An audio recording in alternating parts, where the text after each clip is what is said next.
ঈদকে সামনে রেখে নারীর টানে বাড়ি ফিরছে অসংখ্য মানুষ। ঈদের এই আমেজকে বাধাগ্রস্ত করতে পারে বৈরী আবহাওয়া। তেমনি বড় এক দুঃসংবাদ দিল আবহাওয়া অফিস। দেশের ৮ বিভাগে আগামী ২৪ ঘন্টায় জোড়ো হাওয়া ও বজ্র বৃষ্টির পূর্বাভাস দিয়েছে আবহাওয়া অধিদপ্তর। সেই সঙ্গে কোথাও কোথাও বিক্ষিপ্তভাবে শিলাবৃষ্টির সম্ভাবনা রয়েছে বলে জানিয়েছে সংস্থাটি।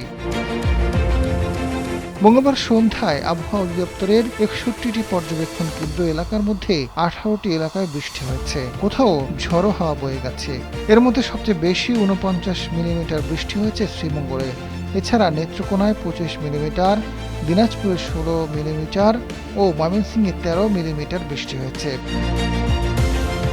আবহাওয়াবিদ মোহাম্মদ তরিফুল নেওয়াজ করিম জানান, লঘুচাপের বর্ধিতাংশ পশ্চিমবঙ্গ ও তৎসংলগ্ন এলাকায় অবস্থান করছে। মৌসুমীর স্বাভাবিক লঘুচাপ দক্ষিণ বঙ্গোপসাগরে অবস্থান করছে। এর প্রভাবে আগামী ২৪ ঘন্টায় সিলেট বিভাগের কিছু জায়গা এবং রংপুর, রাজশাহী, ময়মনসিংহ, ঢাকা, খুলনা, বরিশাল ও চট্টগ্রাম বিভাগের কয়েক জায়গায় অস্থায়ীভাবে দমকা, ঝোড়ো হাওয়া ও বিদ্যুৎ চমকানো সহ বৃষ্টি, বজ্রবৃষ্টি এবং বিক্ষিপ্তভাবে শিলাবৃষ্টির সম্ভাবনা রয়েছে।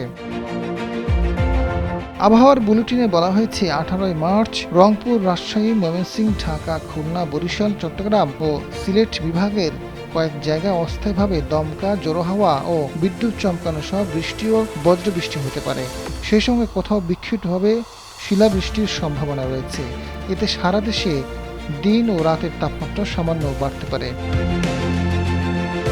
এছাড়া ১৯, ২০, ২১শে মার্চ সন্ধ্যা ৬টা থেকে পরবর্তী ২৪ ঘন্টার পূর্বাভাস অপরিবর্তিত থাকবে বলে জানিয়েছে আবহাওয়া অধিদপ্তর।